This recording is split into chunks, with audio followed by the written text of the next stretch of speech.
श्री गणेशाय नमः। जय माताजी, जय सोमनाथ, भारत माता की जय, जय हिंद। नमस्कार मित्रों, हूँ जयेश बारोट, आसिस्टंट शिक्षक श्री बीज प्राथमिक शाळा, तालुको वेरावल, जिल्लो गीर सोमनाथ। આજે આપણે હોમ લર્નિંગમાં અભ્યાસ કરીશું વિષય સામાજિક વિજ્ઞાન, ધોરણ 8, એકમ 1, ભારતમાં યુરોપિયન પ્રજાનું આગમન। તો ચાલો મિત્રો શરૂઆત કરીએ નાનકડા એવા એક ગીતથી।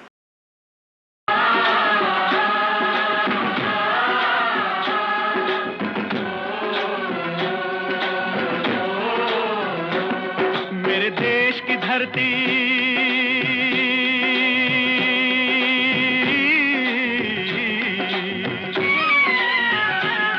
मेरे देश की धरती सोना उगले उगले हीरे मोती मेरे देश की धरती। हाँ, गीत सांभळ्યું ને?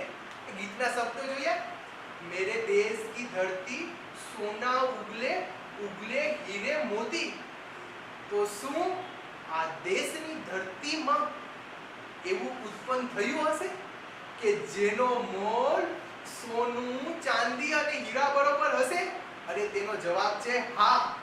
આ દેશની ધરતી પર આવી વસ્તુ ઉત્પન્ન થયેલી છે કે વિદેશી લોકો તેને લેવા માટે પોતાનું સોનું અને ચાંદી આપણે આપતા હતા અને તે રીતના પ્રાચીન સમયમાં વેપાર થતો।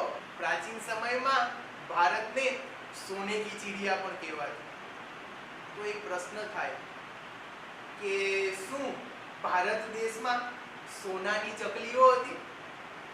નહીં, ભારત દેશમાં સોનાના પક્ષીઓ કે સોનાની ચકલીઓ હતી નહીં, પણ વિદેશી લોકો સાથે વેપાર કરી અને એટલું ધન ભારત પાસે ભેગું થયું કે આ ધન સાચવવા આપણા દેશના લોકો તે સમયે પોતાના ઘરમાં રહેલા જે પક્ષીઓના માળા હતા તેમાં છે તે સોનું અને ચાંદી રાખતા હતા।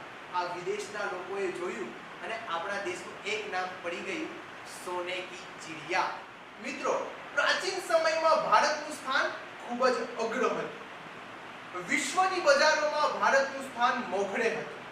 ભારત દેશની સંસ્કૃતિ અને સભ્યતાથી લોકો પ્રભાવિત થયા હતા અને એટલે જ તો વિદેશના લોકો ભારત આવવા માટે તલપાપડ થતા હતા। તેને ભારત આવવા માટે તે ખૂબ જ આતુર હતા। ભારત સાથે વેપાર કરવા માટે તે ખૂબ જ આતુર હતા। સૌપ્રથમ વેપાર જમીન માર્ગે થતો હતો। આરબના લોકો ભારત સાથે જમીન માર્ગે વેપાર કરતા હતા। ધીમે ધીમે ધીમે પરિસ્થિતિ બદલાઈ અને જે જમીનનો માર્ગ હતો તેમાં એક સ્થળ હતું કોન્સ્ટેન્ટિનોપલ। આ સ્થળ તુર્ક લોકોએ જીતી લીધું।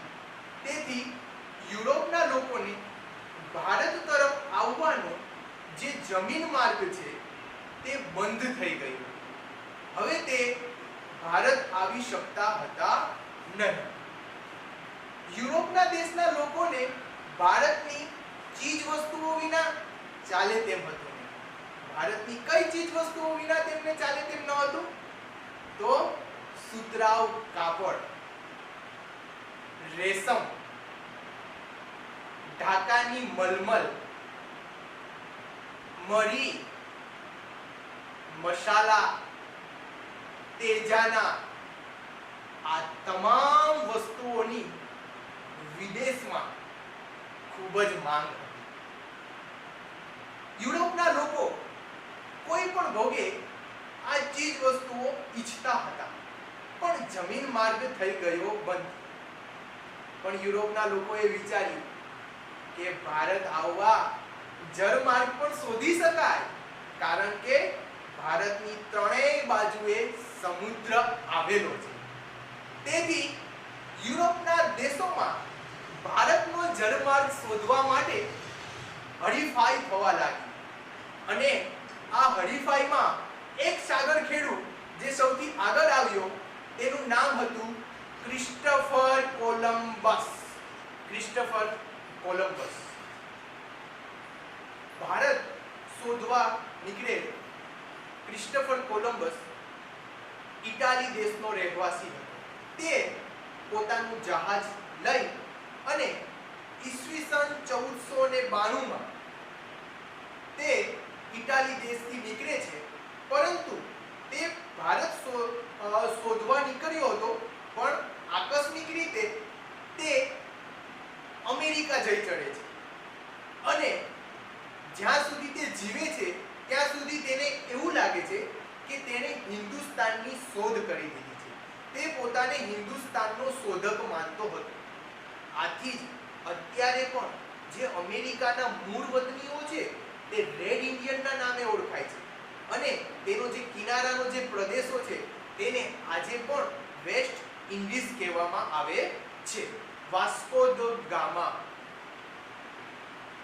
ભારત તરફનો જળમાર્ગ શોધવામાં સફળતા મેળવનાર નાવિક એટલે કે વાસ્કો દ ગામા તેણે પોતાની શરૂઆત લિસ્બન બંદરેથી, પોર્ટુગલ દેશના લિસ્બન બંદરેથી કરી હતી અને આફ્રિકા ખંડનું પૂરેપૂરું દક્ષિણ ભાગનો ચક્કર લગાવી મિલિંદી પહોંચી અને તેણે હિન્દ મહાસાગરમાં પ્રવેશ કર્યો.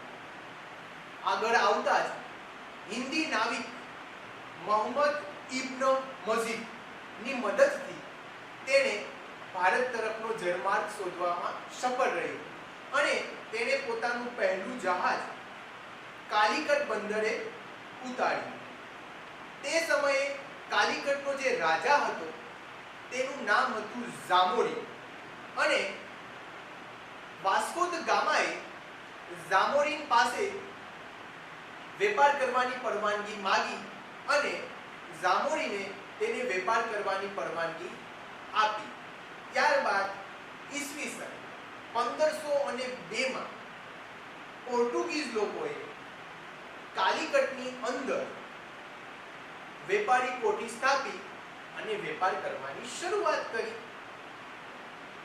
તેણે પોતાની કોઠીના રક્ષણ માટે અલ્બુકર્ક નામનો એક સેનાપતિ નિમ્યો જે ખૂબ જ બાહોશ હતો. તેથી તેણે ધીમે ધીમે ગોવા જીતી અને તે ઉત્તર તરફ આગળ વધવા લાગ્યો. ત્યારબાદ મેંગલોર, દીવ, કોચી, લંકા, દમણ આ તમામ પ્રદેશો ઉપર પોર્ટુગીઝ લોકોનું નિયંત્રણ આવી ગયું અને હવે તે બંગાળ તરફ વેપાર કરવાનો વિચાર કરી રહ્યા હતા. હવે ધીમે ધીમે પોર્ટુગીઝો 17મી સદીની શરૂઆતમાં બંગાળ તરફ પોતાનો વેપાર કરવા લાગ્યા. બંગાળના જે સુબાઓ હતા તેણે પોર્ટુગીઝો લોકોની ફરિયાદ દિલ્હીના શાસક શાહજહાને કરી.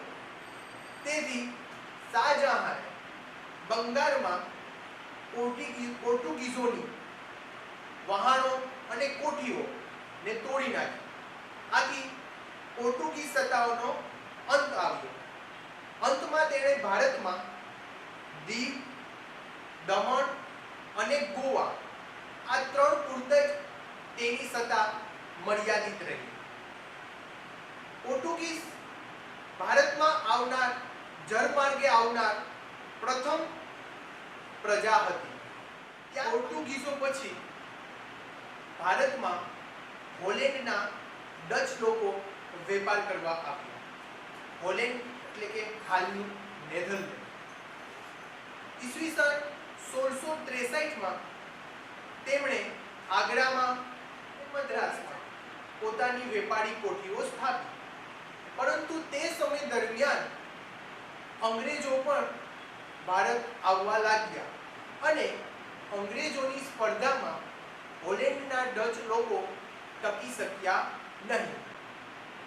હવે એક વાત કરીએ સૌથી ચાલાક વિદેશી પ્રજાની, જેને કહેવાય છે ઇંગ્લેન્ડના અંગ્રેજો. ઈસવીસન 1600 માં રાણી એલિઝાબેથે ઇંગ્લેન્ડની અંદર ની સ્થાપના કરી, જેનો હેતુ ભારતમાં વેપાર કરવાનો હતો. આથી ઈસવીસન 1608 માં અંગ્રેજ ઇંગ્લેન્ડથી એક જહાજ સુરત બંદરે આવ્યું. તેનો કપ્તાન હતો હોકિન્સ. આથી આપણે કહી શકીએ કે ભારતની ધરતી પર પ્રથમ પગ મૂકનાર અંગ્રેજ જેનું નામ હતું હોકિન્સ. મિત્રો, આ પ્રશ્ન કેબીસી માં પણ પૂછાયેલો છે અને પ્રથમ પગ મૂકનાર અંગ્રેજ કોણ હતો? તો તેનો જવાબ આવે છે હોકિન્સ. આ હોકિન્સ તે સમયે સુરતના રાજા જહાંગીર પાસે વેપાર કરવાની પરવાનગી લેવા જાય છે, પરંતુ રાજા જહાંગીર તેને વેપાર કરવાની છૂટ આપતા નથી. ત્યારબાદ તે પોતાના દેશ પાછો ફરે છે. ઇંગ્લેન્ડના લોકોએ પોતાનો સૌથી હોશિયાર, સૌથી ચાલાક વ્યક્તિને વેપાર કરવાની પરવાનગી લેવા ભારત તરફ મોકલે છે, જેનું નામ હતું સર ટોમસ રો. આ સર ટોમસ રો રાજાને મનાવી અને સુરતમાં વેપાર કરવાની પરવાનગી મેળવી લે છે અને અંગ્રેજોએ પોતાની પ્રથમ કોઠી સુરતમાં સ્થાપે છે. ત્યારબાદ દિલ્હીનું શાસન બદલાય છે અને જહાંગીરની બદલે શાહજહાં જ્યારે રાજા બને છે ત્યારે તે બંગાળમાં પણ અંગ્રેજોને વેપાર કરવાની છૂટ આપે છે. તો મિત્રો, આપણે જોયું કે સૌપ્રથમ ભારતમાં આવ્યા જર્મનીથી આવ્યા પોર્ટુગીઝો, પછી આવ્યા હોલેન્ડના ડચ લોકો, પછી આવ્યા ઇંગ્લેન્ડના અંગ્રેજો અને છેલ્લે આવ્યા ફ્રાન્સના ફ્રેન્ચો. ફ્રેન્ચોએ ઈસવીસન 1664 માં ફ્રેન્ચ ઈસ્ટ ઇન્ડિયા કંપનીની સ્થાપના કરી અને ભારત સાથે વેપાર કરવાનો હેતુ દર્શાવ્યો. તે સમયે તેની સામે યુરોપિયન લોકોમાં એક બાજુ હતી અંગ્રેજ અને બીજા હતા ફ્રેન્ચો. આ બંને જે યુરોપિયન પ્રજા હતી તે એકબીજાની હરીફાઈમાં ઉતરી જાય છે અને તેમાંથી છેલ્લે ઇંગ્લેન્ડના અંગ્રેજો સફળ થાય છે અને તે પોતાનો વેપાર સર્વત્ર કરે છે, જ્યારે ફ્રેન્ચો પાસે ચંદ્રનગર, માહે આવા સ્થળોની સત્તા રહે છે. હવે અંગ્રેજોની નજર બંગાળ તરફ હતી.